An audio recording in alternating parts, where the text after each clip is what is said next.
esposo, que lo digo con mucho orgullo, y a mi queridísimo amigo de hace muchos años, Chagas. Así que muchas gracias por venir. Gracias.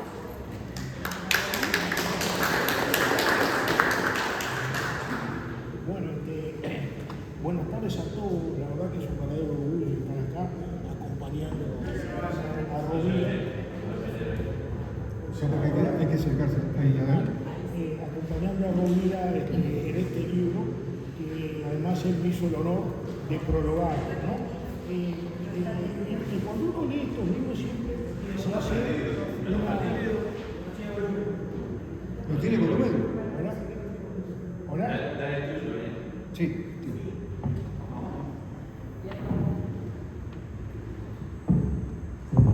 ¿Hola? ¿Hola? Sí. Cuando uno lee estos libros siempre se hace la misma pregunta, ¿no? ¿Qué es lo que hace a un buen cuentista, ¿no? ¿Qué es lo que hace que el cuento sea excelente? ¿Qué es lo que hace que el cuento a uno lo atrape, al lector, ¿no? Uno si recuerda, por ejemplo, para poner un ejemplo, La dama del perrito de Chekhov, El perseguidor de Cortázar, o por ejemplo, para citar La noche de Nefertiti de Lauro Maragua, o por ejemplo, El perseguidor de Cortázar, son cuentos que de alguna manera logran muchas veces superar a una novela. ¿Cuál es la clave?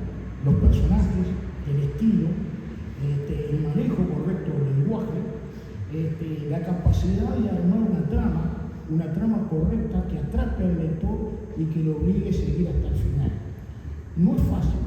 Tal vez el cuentista sea uno de los oficios más difíciles que haya, porque se arriesga en poco, en una relación relativamente corta, en hacer una buena trama, en hacer una buena peripecia. Y bueno, Rovira creo que lo logra muchísimo en este conjunto de cuentos. A mí me gustó especialmente La escalera de cristal, para poner un ejemplo, me gustó muchísimo, me pareció apasionante, porque creo que una de las cosas que domina bien Rovira es el manejo correcto del lenguaje, la capacidad de, con las palabras correctas, contar, porque el cuento es eso, la clave del cuento es eso, es saber contar, saber que la otra persona, es como hablar, y que la otra persona ponga atención, que no se distraiga. Esa es una de las claves fundamentales en los buenos narradores, en estos buenos narradores que Uruguay, por suerte, Uruguay ha tenido excelentes narradores, ¿no? Como Filiberto Hernández, por ejemplo, que han sabido dominar bien el oficio. Y Rovira pertenece a ese grupo de personas que escriben muy bien. Justo estamos hablando, antes de empezar, estamos hablando lo difícil que es publicar un libro en el Uruguay, ¿no? Lo duro que es, especialmente para los cuentistas, para los que les gusta hacer cuentos, y para los poetas, ¿no? Es durísimo, pues especialmente porque es un mercado chico y capturado. O sea que hay que ser muy valiente, hay que tener mucho coraje para animarse a lanzarse a escribir cuentos. Yo simplemente les digo, para terminar, léanlo, compren el libro y léanlo, que no se van a arrepentir, porque es un libro de cuentos excelente, y vale la pena si lo voy a leer. Muchas gracias.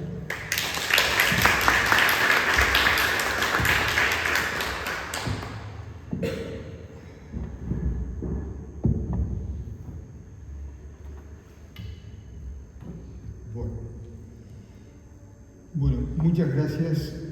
Para empezar, a mi amigo Jorge Chagas, que está acá con nosotros y que tan lindas observaciones ha hecho sobre este trabajo, y viniendo de una persona con la experiencia, la solvencia y la calidad que él tiene a la hora de escribir, contar historias, narrar, como él decía hace un rato. supuesto gracias a todos ustedes. Realmente es un momento muy especial porque, como hemos venido diciendo, las presentaciones, al menos las que uno está acostumbrado a venir, es una reunión de amigos. Entonces es una ocasión insustituible. Así que nuevamente muchas gracias por estar. Gracias a mi familia. Hoy tenemos a mi señora y a mi hija ayudándonos en esta tarea de organizar este encuentro, que además después voy a dar a conocer, a revelar algún secreto que tiene que ver con el libro. Yo quería empezar comentando dos elementos que me parece que hacen a esta presentación, que es un poco lo que decía Jorge, lo mal visto, entre muchas comillas, lo mal visto que está leer cuentos. Cuando yo publiqué el primer libro en el 2015, me preguntaron en dos ocasiones si eran cuentos para niños. Entonces yo dije, no, yo tengo que responder que son cuentos para adultos. Pero si digo que son cuentos para adultos, ¿quién sabe lo que van a pensar? Entonces dije, no, son cuentos. Y creo que hablé de Quiroga, por ejemplo. Bueno, quedó zanjado el tema. Pero digo, el cuento no es bien visto, digamos, en la cosa contemporánea, en el trajinar diario. El cuento tenía un lugar muy adecuado, que eran las publicaciones periódicas, los diarios, las revistas, y eso que hoy en día prácticamente no existe, perdió el cuento ese lugar, digamos, esa cuna, digamos, para estar allí. Pero en la época que vivimos, y acá viene la paradoja, cuando lo más normal es estar corriendo por alguna cosa, justamente leer un cuento es mucho más fácil, mucho más entretenido, mucho más, digamos, digerible, que decir, bueno, voy a agarrar una novela de 350, 400 o más páginas. Esa es la paradoja. Pero bueno, publicar cuentos no es fácil, como decía Jorge. Y el otro tema que me gustaría, antes de entrar diciendo algunas cosas sobre el libro, es el tema de la ficción. Quiero quebrar una lanza por la ficción, y fundamentalmente en el país que vivimos. No se vende tanto la ficción como el resto, por ejemplo. Estamos con un mercado muy estrecho, muy pequeño, muy poca gente que se dedica a comprar libros. Y digo, dentro de ese mercado estrecho y pequeño, la ficción ocupa un lugar minoritario, pero por lejos. Cuando es la ficción, justamente, la que nos despega de la realidad, nos permite observarla desde ángulos diferentes, cuando inclusive se burlan de esa forma de decir que no todo tiene que ser verdadero. Recordemos, por ejemplo, aquella serie tan buena de televisión que se llamó Fargo, que todos los capítulos empezaban diciendo que esta historia era verdadera y no sé qué. Era todo mentira.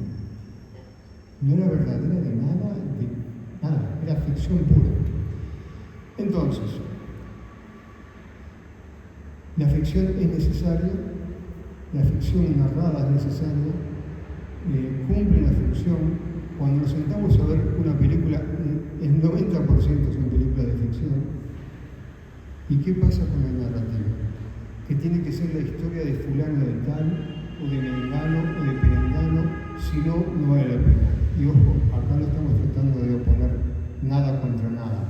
Estamos hablando del espacio que tiene en este momento la ficción en nuestro país.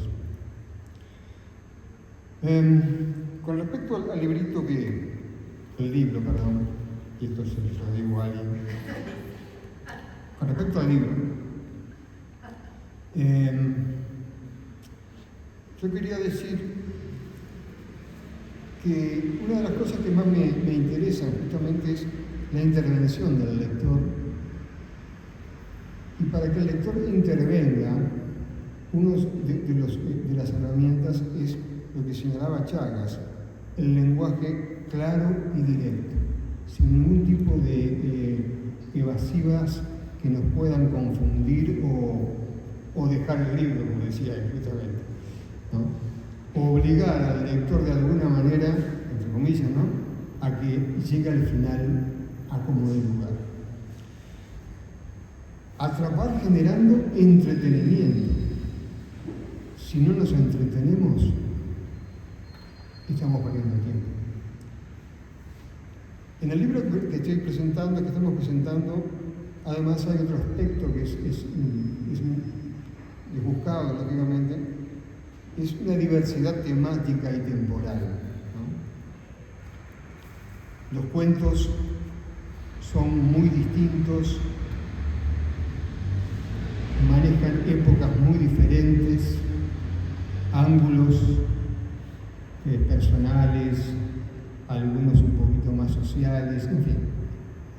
Es un abanico bastante amplio. Y estos ejes temáticos yo los establezco en tres categorías.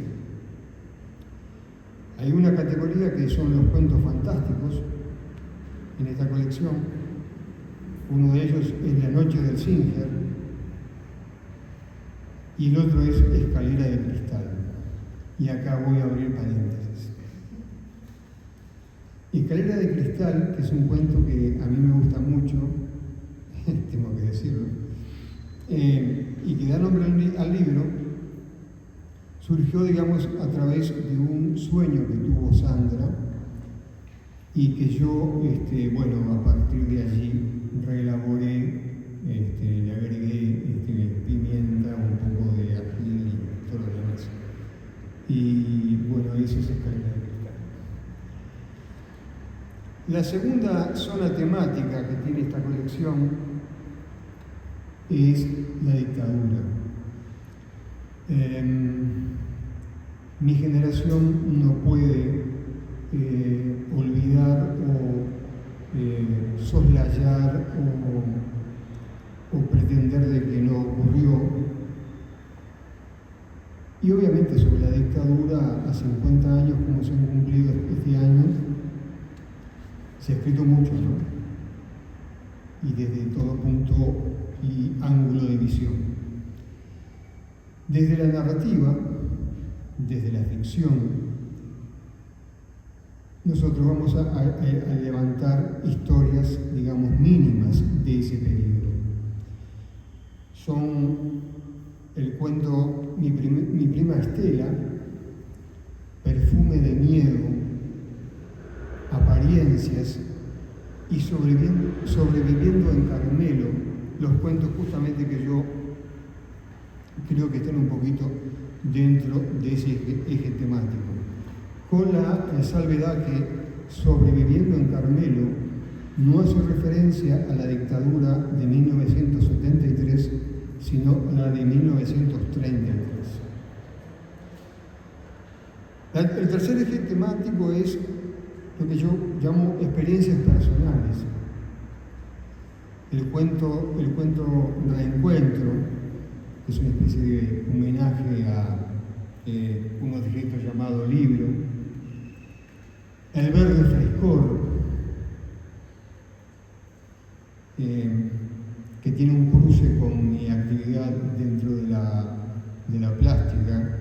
Es un cuento que remite a un cuadro de Pedro Figari. El día que asaltaron la plaza, La Esquela, La Dirigencia del Sur, que es una historia, digamos, medio apuradamente feminista, digamos, pero ambientada a fines del siglo XIX, a principios del XX.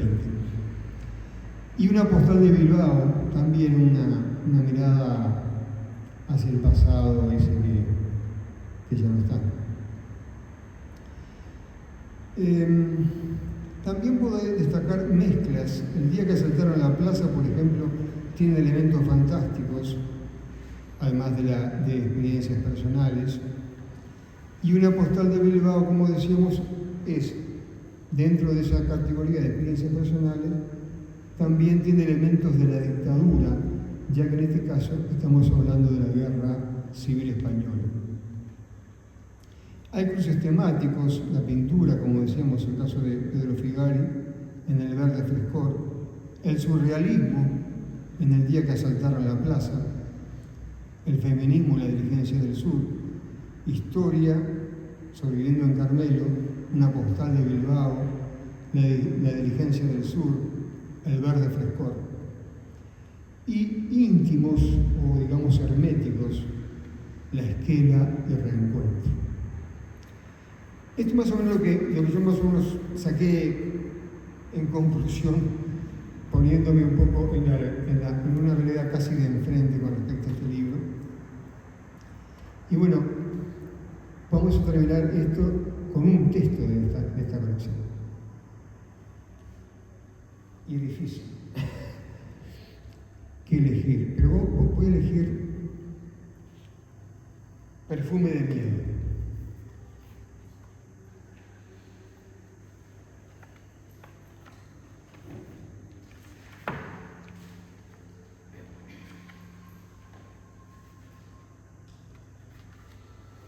A mi tío. 3 minutos antes de la hora, la maestra Hilda llegó a las corridas a la escuela. Saludó como era costumbre a las otras colegas y mientras conversaba con las estudiantes de magisterio que hacían allí su práctica, se le acercó la secretaria. La directora te espera. Hilda levantó los ojos de un cuaderno que le mostraba una de las chicas. Su expresión era calma. Su mirada, aunque segura, dejaba entrever inquietud. Bueno, allá voy. En el pequeño despacho la directora la esperaba de pie, cerca de su escritorio. Anunciaron que viene dentro de media hora. Es el teniente González. Al empezar la clase hacía un trabajo corto hasta que llegue. ¿Tengo que proceder distinto? No. ¿Lo presentás? Él va a explicar el trabajo. No sé. Se quedará algún rato, supongo. ¿Me quedo en la clase con los alumnos? Sí, claro. En ese momento sonó el timbre. Hilda y la directora se despidieron y la maestra se dirigió al salón de clase. Los niños ya habían entrado de la mano de Clara, una de las practicantes. La maestra se le acercó y le pidió que pusiera un tema breve. Luego se sentó en el escritorio a revisar cuadernos. Estaba a punto de estallar. Se conocía, pero tenía que mantener la postura. No podía flaquear ni que se notara el nerviosismo y la angustia que la devoraba. Los niños ya estaban comenzando el trabajo. Era una buena clase este 6º año. Son niños macanudos, a la espera de este mal momento, pensó. Los minutos pasaron. Clara había conducido la clase con solvencia. En el futuro será una buena maestra, imaginaba. Los niños casi terminaban la tarea. Hilda miró su reloj, eran las 2:10 y aún no había llegado. La practicante le anunció que habían terminado. La maestra se puso de pie. Niños y niñas, estamos esperando a una persona que va a venir a trabajar con ustedes. Se trata del teniente del ejército González. Como le anunciamos, todos estos años participan de un concurso de redacción sobre el tema Mi amigo el soldado. Si uno de ustedes tiene la suerte de ganar el concurso, le entregarán pasajes para ir a pasear a la ciudad con sus papás. Ahora, mientras estamos esperando que en ese momento se sintieron 2 golpes breves y oscuros en la puerta del salón. Hilda se acercó a la puerta y la abrió. Un extraño y penetrante perfume inundó la clase. Allí estaba el enviado, el teniente González. El hombre vestía el uniforme de fajina. Llevaba bajo el brazo su gorra y con una sonrisa dura saludó a la maestra y penetró en el salón. Hilda pidió que la clase saludara al invitado. Todos de pie dijeron buenas tardes y volvieron a sentarse. El militar se dirigió a Hilda. Maestra, precisamos hojas de examen, dijo. Su aspecto era intimidante. Su altura era extrema. Tal vez llegase a los 2 metros, pensó.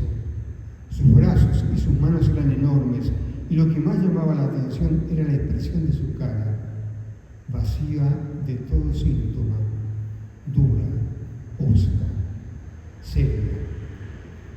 Algunos de los niños lo miraban con un disimulado temor, advirtió la maestra. Por supuesto, dijo Hilda, y se dirigió a uno de los armarios. El silencio en la clase correspondía a la presencia de una persona ajena. Los niños seguían los movimientos del teniente y de la maestra con interés. Hilda le entregó las hojas y le preguntó, ¿precisa algo más? No, gracias. Conduciré la clase. Y se dirigió al centro de la sala y comenzó a explicar lo que debían hacer. Hilda y Clara se miraron. La maestra notó la molestia que tenía la chica y la invitó a salir. En el pasillo, la estudiante lanzó como una cascada una serie de injurias sobre lo que estaba pasando. Hilda solo la miraba. Cuando terminó, le dijo, tú tienes que permanecer muy tranquila. Estamos en dictadura. No hay nada que podamos hacer. Como vino, se irá. Pero los niños, el trabajo que mandó es una basura. Tenés que controlarte. Ya va a pasar. En el silencio, el teniente caminaba lentamente entre las filas de asientos, mientras los alumnos escribían sobre sus pupitres. El militar había pedido que la hoja se pusiese el nombre completo y debajo, en el centro, el título de la redacción. Ahora, con su paso impertinente, parecía que estuviera controlando lo que cada uno de los niños de la clase estuviera escribiendo, palabra a palabra, cara a cara, nombre a nombre. Las maestras se sentaron en el escritorio mientras observaban la escena con atención. Con paso lento pero firme, el teniente iba y venía entre bancos, marcando un laberinto con sus botas oscuras. Al llegar cerca de Hilda, el militar se detuvo, levantó la cabeza y se encaminó hacia ella. No puedo quedarme hasta el final. Debo ir a otra escuela. Revise usted los trabajos y seleccione el mejor. Mañana vendrá alguien del comando a buscarlo. Gracias, dijo sin expresión. Muy bien, respondió ella. Dijo buenas tardes y se marchó del salón. En la atmósfera de la clase se pudo percibir como un suspiro, un alivio, un perfume de miedo se extinguía luego que el hombre desapareció. Los niños seguían trabajando, pero ahora era diferente. Durante el recreo, Hilda estuvo leyendo las redacciones de los alumnos. Eran muy dispares, pero en su amplia mayoría expresaban cierto rechazo a la dictadura que ellos y sus padres estaban sufriendo.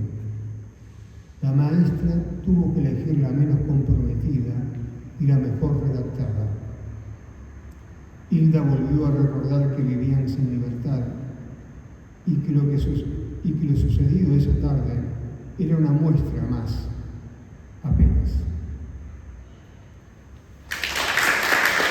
Gracias.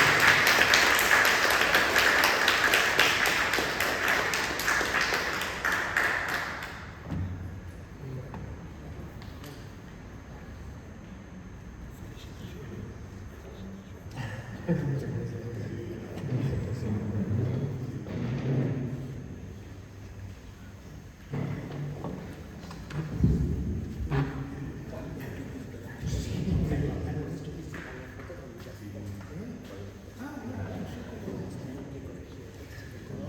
es cierto, es cierto. Una sonrisa, chicas.